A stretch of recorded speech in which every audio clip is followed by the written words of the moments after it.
Conflict resolution at its core is very simple. Where it starts to get really difficult is when we start to throw in everybody's feelings. And so the more that we can be open and honest about those feelings, the easier it is to move forward and reach that mutually agreeable solution. It's kind of like taking your power back from those situations and standing strong in it. Noticing why you feel defensive, why you feel victimized, maybe what you have to learn from that, and then using it as a power rather than something that's going to hinder you.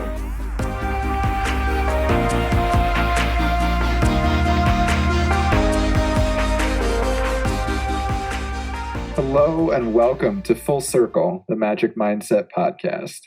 I'm Matt, one of your hosts, and I am joined, as always, by my co-host, Lea Lilly.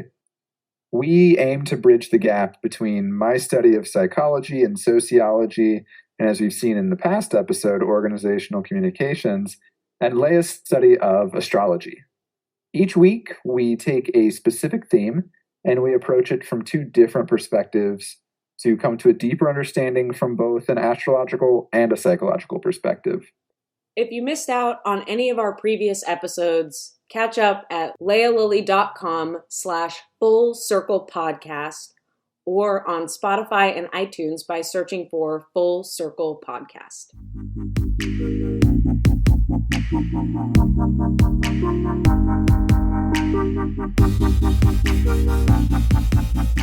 Lea, you know what time it is, and there's not a lot of time because it's 30 minutes and 30 seconds. So this is the segment of the show where we recap what happened on last week's episode to kind of prime the conversation that we'll be having today. Without any of the extra stuff, are you ready to give us your 30 minutes and 30 seconds? Yes. All right, I'll count you in. 3, 2, 1, go. If you want to use astrology for effective conflict resolution, Mars and moon placements are going to be the places to start. So Mars is going to tell you about yours or another's way of asserting yourself, and the moon tells you about yours or another's emotional states. So understanding these two things is a really great way to help you build empathy for yourself and for others, which in my opinion is the number one most powerful conflict resolution tool. True pro over here. Way to go. I learned from the first time when I was caught off guard by this. Never again. I always think of the first time when you did 30 minutes and 60 seconds instead of 30 minutes and 30 seconds. Yeah, the learning curve was steep for me, but I've come back and now I am a champion. Well, we'll see. I haven't taken my turn yet. Are you ready to go up against Always. The number one at this game? Number one at this game of one person who's tried. You got it. Count me in. 3, 2, 1, go. So there are 3 high-level steps to resolving conflict. Acknowledging there's a problem and understanding your emotions, addressing that problem with somebody else, coming to a mutually agreeable solution. One of the main topics that we talked about last time was the Four Horsemen of the Apocalypse, which are 4 common pitfalls that make it hard to reach the resolution of that conflict. I think today we'll talk a little bit more about those 4 horsemen in our own personal lives. Nice. Yeah, I know. I'm number 1. Let's move on.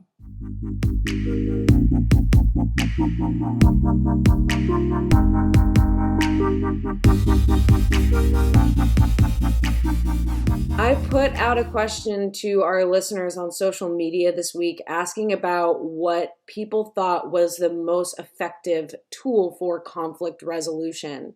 What did you like out of the responses we got back, Matt? What stood out to you? I think that the first one that showed up, and there's really, I think, some common themes. The first one that I liked was calm communication and listening. I think that's really, really critical to remain calm even in a situation where you might feel heated, and also taking the time. I think when we say listening, it's, I just need to let them talk. but listening is actually hearing what the other person is saying. So I really liked that one. And the other one that I liked fits in with that really nicely. And it's taking a moment to see where you can be wrong and admit it. And I think that that is a very tough thing to do, but it starts to break down some of the Four Horsemen when we can say, like, hey, hearing what you're saying, this is an area that I can improve on. And I think this is what you can do. Because I think no matter who is at fault in an argument, both sides of an argument can learn something and improve and move on from it. And I think those two really spoke to me on that piece. A couple things that stood out to me in breaking down some of the responses we got back, because you're right, there was a common theme. One thing was vulnerability and how that kind of plays into conflict resolution, what it's like to feel vulnerable and tapping into your own vulnerability so that you can better understand and be better understood.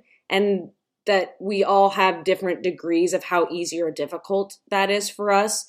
For me, I find it very difficult to be vulnerable, but applying that to the conversation that we're having about conflict resolution was really interesting. I also saw talk openly from your heart center, and that's getting into more of, I think, like the spiritual side of things, which we sort of talk about in this podcast, and I think will come up more as we dive deeper into things and have more episodes. But that sort of meaning that when you talk from your heart center, it's coming from a place of love. And how can you approach conflict from a place of love, kind of putting it in this different frame of reference, because I think we associate conflict with a lot of really negative things and all these negative emotions that sometimes come along with it and are sometimes part of it. But when you always go back to, okay, like, how can I come from a place of love? How am I trying to create more love in this situation? It sort of reframes conflict in a different way. One other thing that stood out was giving your partner a hug. When you are in conflict with somebody, and again, those negative things are coming up, doing that in like the heat of the moment might help diffuse some of the negativity surrounding it so that you can come back to that rational place and have a rational conversation with somebody else. Sorry, I didn't hear anything after you said that you were having a hard time being vulnerable, because that totally, I had no idea that that was the case. It totally made me just black out. Oh, stop. No, I think I appreciate what you said there. I think that it is important to have that vulnerability. And I think we talked about it, gosh, was it last week or was it another week? I can't even remember, but we talked about how making that space between the two of you feel safe. I think it was during the friendship episode, actually.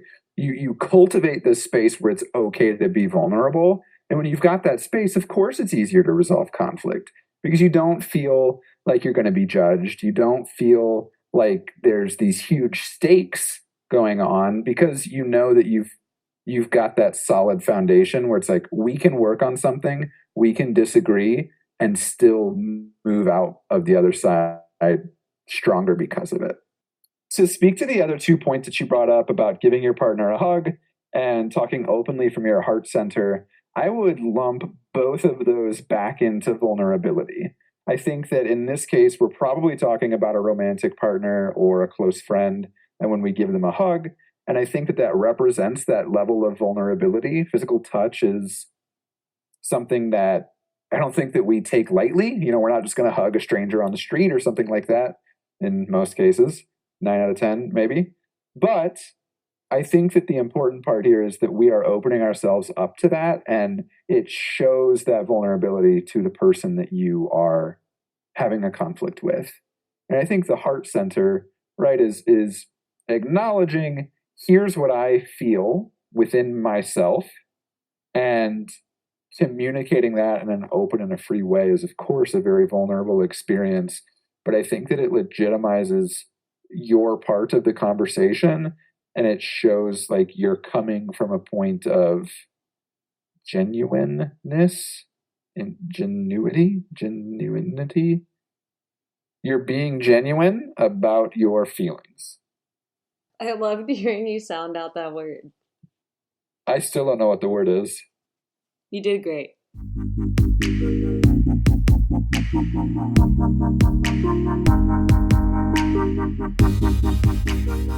This week, we say hello to Scorpio season on Wednesday, October 23rd, lasting through November 22nd.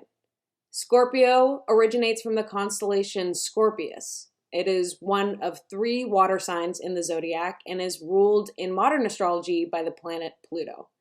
Yep, Pluto is still a planet in astrology and always will be. This season is known to get intense, personal, deep, and have you feeling all the feels. This may sound daunting or scary to some, but fall is encouraging us to begin going within and deciding what we don't want to take with us into winter. This could mean a pattern of behavior or relationship that's no longer serving you, or even physical clutter. Preparation for winter is at hand. We all know the phrase, winter is coming, so let's Jon Snow this baby and ready our forces.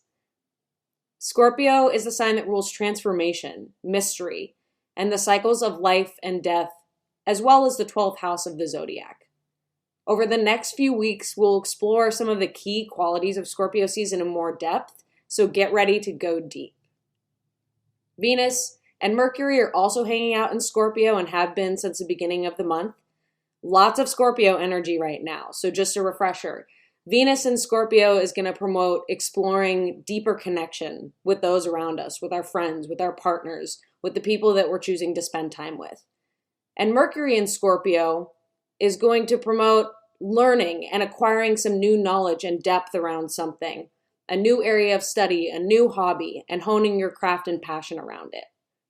As if all of this wasn't enough, we're also going to see a new moon in Scorpio on October 27th at 10:38 p.m. Central Time. This new moon in Scorpio asks us to acknowledge the cycles of endings and beginnings. What's coming to an end in your life, and what's beginning or soon to begin? It's time to explore our independence and power, even in partnership, to let go of what's no longer serving us, and to embrace change and the sometimes difficult process and nature of growth. What destructive habits do you have, addictions, debts, patterns that are sabotaging you? And what's missing in your life that you're using this self-sabotaging behavior to cover up? Wow, Lea, after listening to that, it's clear that you know nothing, Jon Snow. More like I know everything, Jon Snow. Well, I wouldn't say you know everything, but I think that these weekly astrology updates are kind of interesting to help us think through and kind of be mindful of things that we're seeing within ourselves. When I was a kid, I used to read the comics, as one does, every morning at breakfast, and then I would flip it over and I would read the horoscopes on the back. I think for me, it wasn't so much like fortune telling or anything like that, but it was kind of fun for me to say like, oh, here's what the horoscope said today. Here are things that I can be mindful about, like my behaviors and myself. And I think for me, it's an interesting little spotlight on here are things to focus on today or this week or this month or whatever it may be. And so I think maybe not knowing everything, but maybe you're the lady in red. You got a little bit of magic to you. Thank you. I do. And I think you're right. It is a really effective way to me to engage in mindfulness. What energy is happening right now that I can be aware of and lock into to help me in my life? And I think that's what mindfulness is.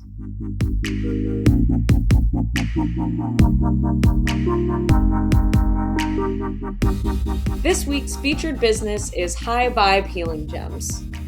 I am picking up good vibrations.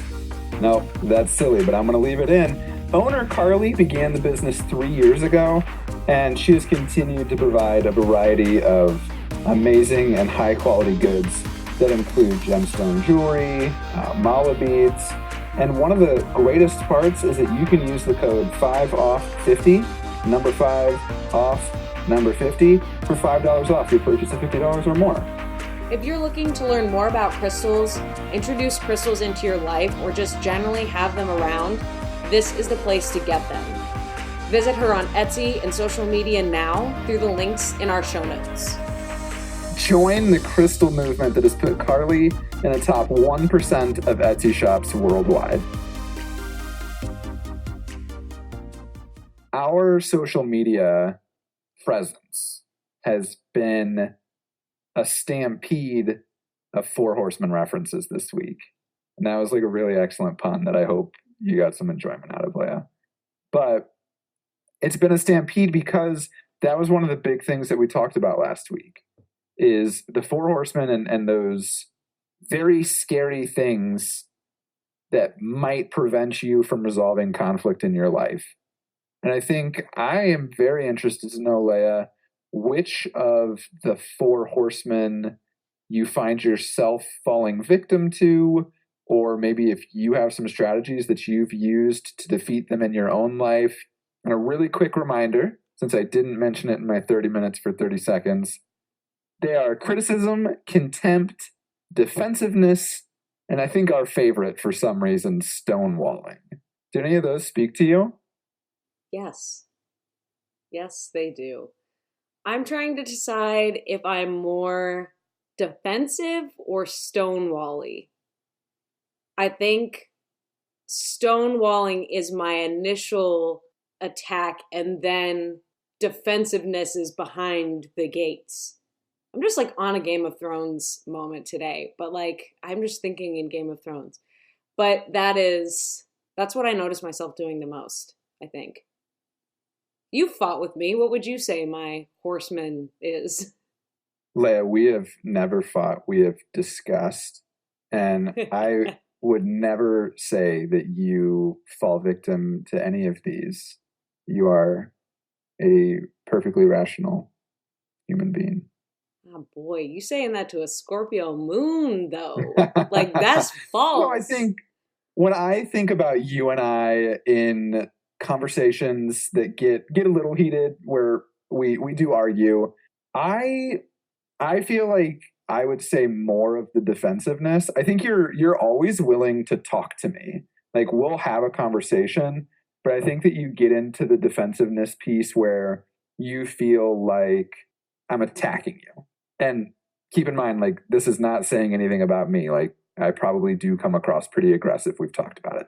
But like, you definitely feel like you're being attacked, and so it causes this defensiveness. I think that the only part of stonewalling that you do would be sometimes I'm a feeler. Like I'm talking to you to understand my own feelings. So I just kind of go rapid fire. Whereas you, I think, like to understand your feelings a little bit better and then say something about it. And so that is very stonewally, but I think it for you is just like, let's talk about something else for a little bit and come back to it. So I think you communicate the stonewalling aspect better than the defensiveness aspect. So I don't view it as much of a problem, if I were to put that in like air quotes. Yeah, I think that's a really good analysis, and I like seeing it outside of myself, like seeing it from your perspective through your eyes, right? I've had to practice, I think, over the years saying, hey, I need to like step away from this and like analyze what's going on in my mind right now so that I can come to the table in a rational way. So I would agree. I think I've gotten better about that, and noticing that is pretty cool. I think defensiveness is, yeah, definitely like my main horseman, the White Walker that I must defeat. Why are we doing Game of Thrones? This did not come up in show prep. What's going on? I don't know. I just really like it. You just got it. You zeroed in, and here we are. Yeah. I'm cool with it. I just wanted to know if maybe they like announced a season 9 or something that I'm missing out on. No, and like let's not even get started about season 8, like because that'll just cause some conflict resolution that I mean we could do, and it would be really beneficial, I think, for us and for our listeners to resolve. That's what I feel for season 8 is contempt. So anyway, I disagree. Let's get back to your White Walker. Right, which is defensiveness. What's your White Walker? Somehow I knew this question was coming all week. Not in that context, but I knew it was coming all week, and I really don't know. I don't feel like I stonewall. I think that I'm always willing to talk something through, and like I said, talking it through helps me understand my own feelings better. Maybe defensiveness, and not really from a victim mentality, but more like I guess it is a victim mentality, but I feel some attacks in the comments that are being made. I really don't think that I would ever go the contempt route. Like I just don't think that that's who I am as a person. And I think the only potential outside of defensiveness and a little bit of maybe stonewalling is criticism using the absolutes. I do think I fall victim to that, saying like the you always or you never statements. So I think those are kind of the areas that I see myself falling into. Weird side question about contempt. One of the things that stands out to me, any statement that puts you on a higher ground than your partner. And the fact that that shows up in the form of mocking, name calling, eye rolling. But I wonder, like, just about that first statement itself, like, what else is included in that? Because, like, I don't think you have to mock somebody or call them names or eye roll to still be able to put yourself on a higher ground than somebody else. I think there's other things you can say and do that still revolve in that category. Absolutely. I would 100% agree. I think that, in the last episode, we kind of boiled these down to, keep trying to say boiled down to brass tacks, and that's not the phrase, but the idea is we made them their core essential piece. But I think one area that we see this, me on a higher level than you, is within like a romantic partnership, husband and wife, boyfriend, girlfriend, whatever it may be. Like finances, I think, are a big deal. And saying like, well, I get more of a vote because I make more, or I contribute more to bills, or I think sometimes you see it based off of the kind of business decisions that the family makes. Like if one person stays at home with the kids, they can feel like they have less power because, well, you're out making all the money. And so then that puts me in a really weird spot. I think we see it a lot around money. I think that we can also see it with like education. I know in some families where, maybe one person is the first person to go to college, or maybe they get a master's degree and others have the undergrad degree. I think that we can see some of that start to happen there, especially like in sibling relationships. Yeah, it makes me wonder about battling contempt. Like, what is the person, like, when I went to school for theater, we talked a lot about subtext. It's just like part of theater, and I'm sure you know that. And it's like you have a line and you're saying one thing, but what you're actually saying is something maybe a little bit different. So I wonder what the subtext of contempt is. What is a person who is lashing out in contempt actually like? What is their subtext? What are they actually saying? Is it I don't feel appreciated, or like I've taken on a lot of work and it's feeling burdensome to me? I wonder what that underlying thing is. Contempt is an interesting one because it almost like fakes you out a little bit, right? I think when we think about contempt, we would assume that the subtext there is, oh, this person genuinely doesn't like me. And I don't think that that's true, because I think we see contempt in loving relationships, whether that's a partner, a friend, family member, whatever it may be. I think it's more common in a place where we don't have that loving relationship, like when we're at work or with a stranger or something like that. But I don't think that contempt is saying that I dislike you as a person. To me, contempt is more saying I have an insecurity about what we're talking about. I know for me, one of the things that I used to get in an argument with a significant other about was she wanted the apartment to be clean every week. Every week we had different chores that we would do, and we would clean the apartment. And for example, one of the things that I hated doing was lint rolling the couch. We had a white couch cover, and I mean, we didn't have any animals or anything like that. It didn't really get that dirty, but she wanted to lint roll it. Totally reasonable request, I think. Make it look nice for when we had company. I didn't want to do it.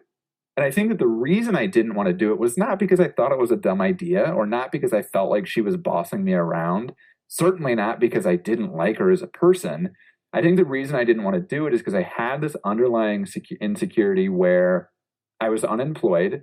I'd been looking for a job for a while. This was fresh out of school. And I think that this was my defense mechanism of, I still have some control over my life. I'm not going to do this thing that I think is silly. And somehow that's going to prove to me, like, you know, these people that are passing me up for jobs are also silly. Like, look at how smart I am. And so this is, I mean, obviously a very childish way for me to deal with that emotion. But eventually we're going to do an episode on emotional intelligence and everybody's going to learn a whole heck of a lot about me.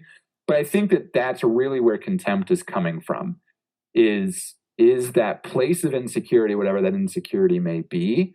And I think that that's the approach to solving contempt, is helping your partner overcome whatever that insecurity is in a careful way.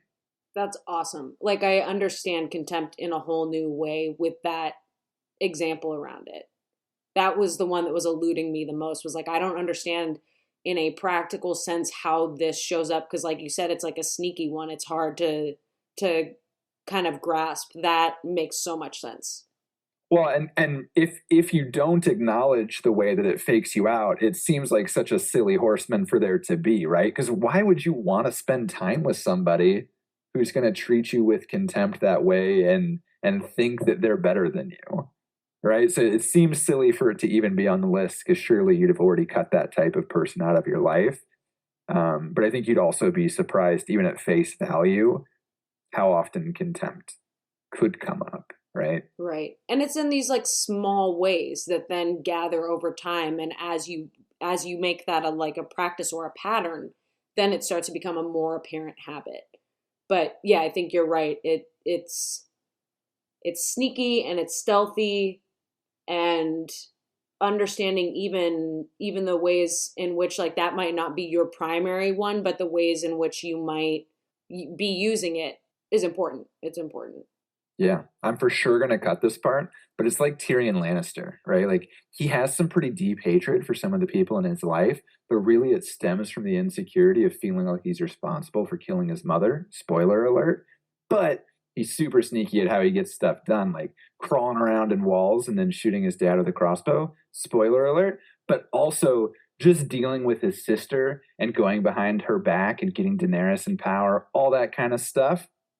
Very, very sneaky. Game of Thrones.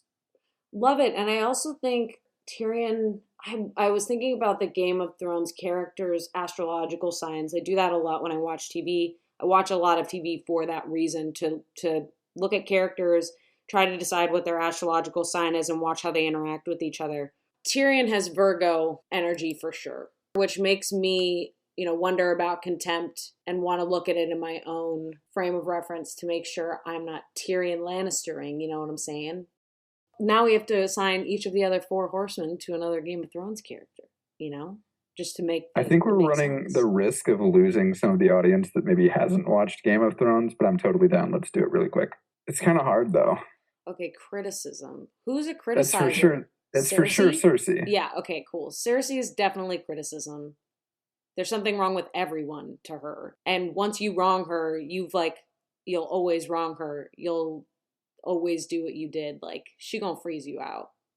Defensiveness, I think, is a Sansa Stark, where, I mean, in the beginning, it's more like playing the victim. Everything is woe is me. And towards the end, she is so like bristly, where she focuses entirely on, like, oh, you killed my dad. Well, okay, that's actually pretty bad. You killed my dad, so here, like, we're going to be our own nation now. Like, we're going to do our own thing. And I think that that's another one where it's like, she's defending from a perceived attack, except in this case, it's like kind of legitimate. Right, and so, like, I think in that, again, you find the solution to that one, which is, like, all of this stuff has happened to her, all of this, like, really terrible, horrible stuff that, yes, she is a victim of, and then continues to let that victimize her. But once she decides, like, okay, I'm not doing this, I'm not playing the game with the people who like do all of this crap, and yeah, I am going to form my own nation. It's kind of like taking your power back from those situations and standing strong in it. Noticing why you feel defensive, why you feel victimized, maybe what you have to learn from that, and then using it as a power rather than something that's going to like hinder you and hold you back. I think the Stonewaller is Obviously, Sir Jorah Mormont. Pretty funny show joke because, skin was turning to stone. You get it? Is it Jorah or is it Jamie? Jamie didn't turn to stone. I was making a joke. Oh. Clearly I missed it. Missed out. I did miss out. Jamie is a good option in that he does spend a lot of time appearing uninterested, but I think it's because he's genuinely uninterested, at least in the beginning. I also don't want 3 of the 4 to be Lannisters. Actually, this is a good one. I think Jon Snow could be stonewalling because he went to the wall. No, kidding. Another joke. But it could be Jon Snow because he removes himself from a lot of the Game of Thrones, and he's like, listen, guys, there's this really big, really real threat on the other side of the wall. Can we please deal with this, and then we can sort out who's going to be king of Westeros, please? Right.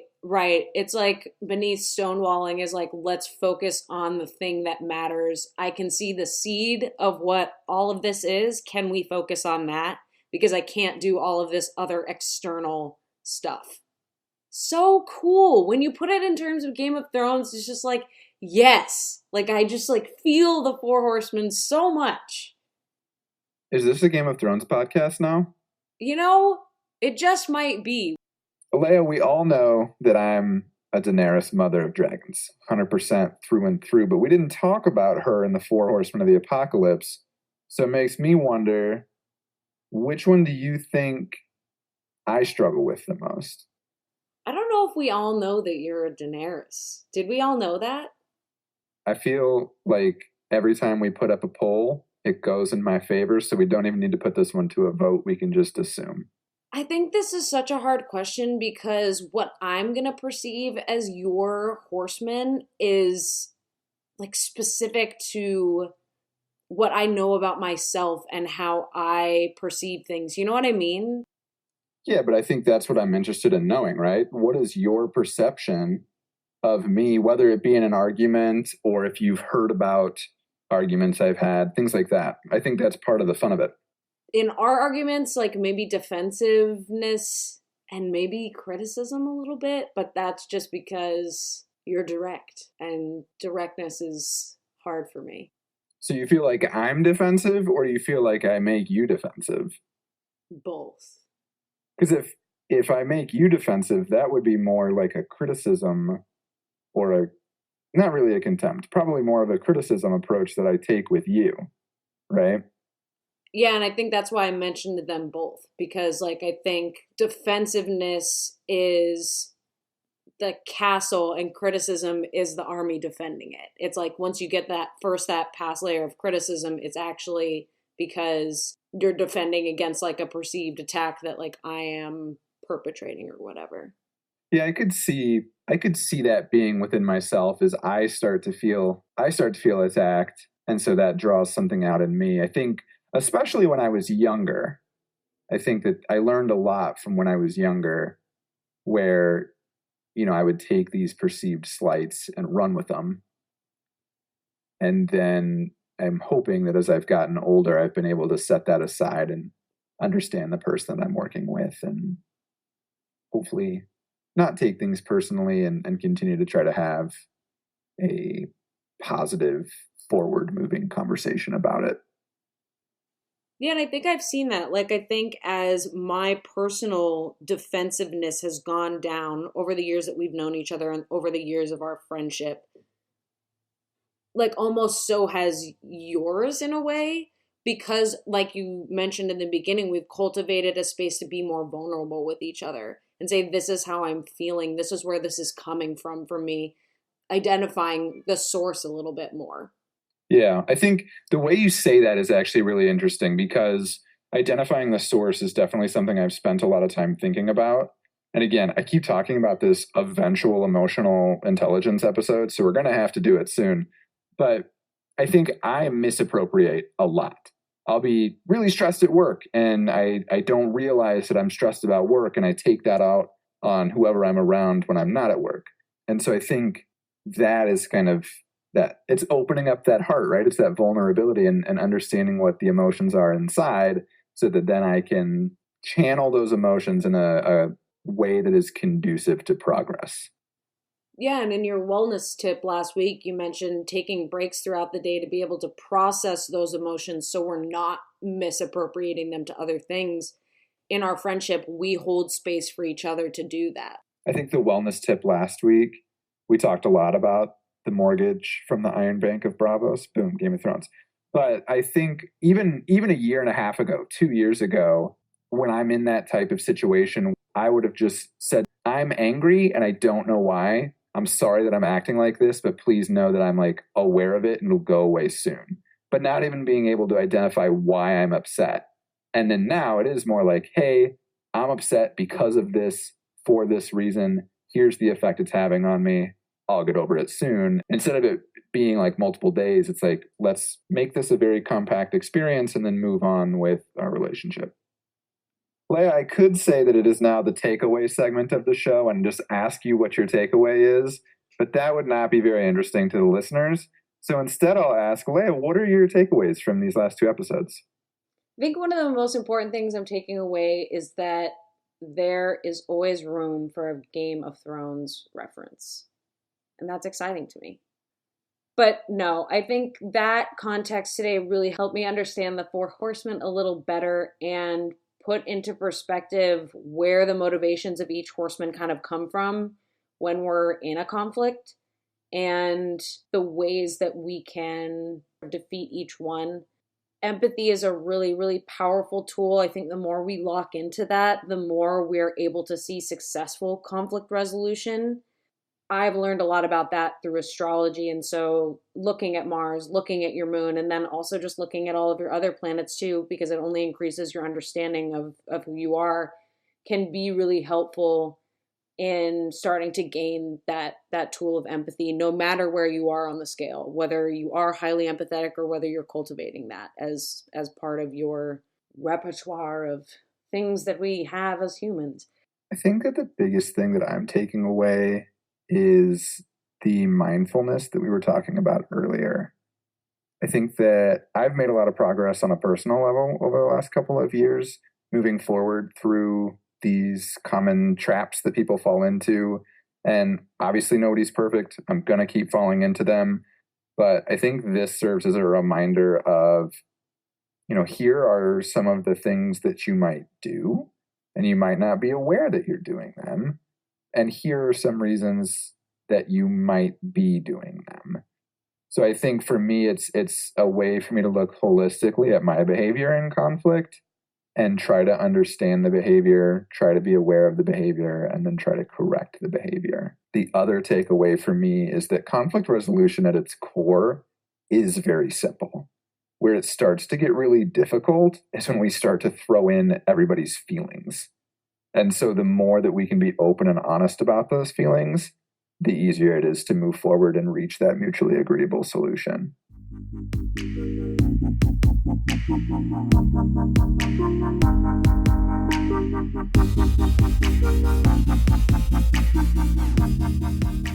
This week, our tarot card is the Moon. This card is about our surrender to darkness. The things we do, say, and act on subconsciously are frightening to think about sometimes, right? Like this idea that we have patterns that we repeat without thinking, that we sort of get on autopilot and just let run our lives. When we start doing the work of acknowledging what no longer serves us, it can be scary and confusing and disorienting to kind of explore that and work to let it go. Getting to know the light and the shadow within yourself is important, so you know the balance of your two forces. The Moon is also a card that represents femininity and the feminine nature to the sun's masculine energy. This is a reminder to be patient, loving, and kind to yourself wherever you are in the process of change and transformation. Honor yourself, show yourself the kindness that you would show someone else. So basically, altogether, it's time to do the emotional work to become the person you want to be, but remember to be kind and loving to yourself along the way as you make mistakes, as you practice getting to that version of yourself that you want to be. The psychological wellness tip this week focuses on a very specific phrase that Lea used in the tarot poll, and that is surrender to darkness. That's right. The tip this week is about sleep. I don't think I need to sell anybody on the benefits of sleep. We know it's important to get a good night's sleep, but I don't think that we always know how. One of the things that we do a lot, especially in today's cell phone culture, laptops, Netflix, it's all very easy to bring to bed with us. So the first thing that we need to do is restrict the amount of time that we spend in bed to really only being in bed when we are going to sleep. If you can't sleep within 20 minutes or so, get out of bed, go to another room, do something for a little bit of time, and then come back to bed when you feel that sleep coming back on again. I think another really important thing that we don't do a good job of is maintaining a regular sleep schedule. We want to make sure that we're going to bed right around the same time every night, and we want to make sure that we're waking up right around the same time every morning. I know it's easy to do during the work week, but it's a little bit harder on the weekend where we want to stay up late, go out with friends, and maybe the next morning we want to sleep until noon. That's going to make it really, really tough for you to recover when you need to go back to work on Monday. The other thing, just a little quick psychology fact for you, there is no way to recover from a sleep deficit. Like, yes, you start to feel less of the effects, but it's not like you can just sleep 4 hours one night and then sleep a lot the next day or sleep a lot the next night and fully recover from that. It's not how it works. It's not a one-for-one exchange. So just keep that in mind. There's more mortgages to the Iron Bank of Bravos.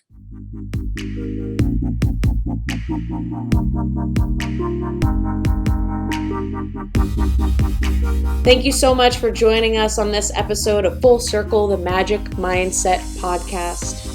If you want to learn more about us or hear previous episodes, you can visit lealily.com/Full Circle Podcast. There you can find previous episodes and also our show notes where we include previous tarot polls, links, and more extras from each of our episodes. You can also engage with us on Twitter at @fullcircle_POD. And we also have a community on Facebook under Full Circle, the Magic Mindset Podcast, where we hope to communicate and talk with you.